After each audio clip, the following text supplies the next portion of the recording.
কাঁথিতে পথ দুর্ঘটনা। গয়াগিরিতে bike pickup van সংঘর্ষে একজনের মৃত্যু। কাঁথির গয়াগিরি এলাকায় এক ভয়াবহ সড়ক দুর্ঘটনায় চাঞ্চল্য ছড়িয়েছে।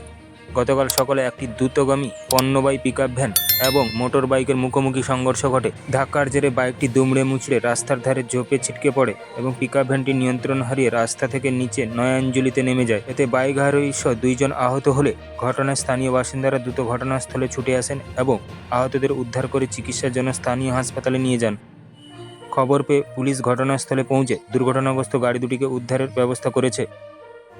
চিকিৎসা চলাকালীন একজনের মৃত্যু হয়।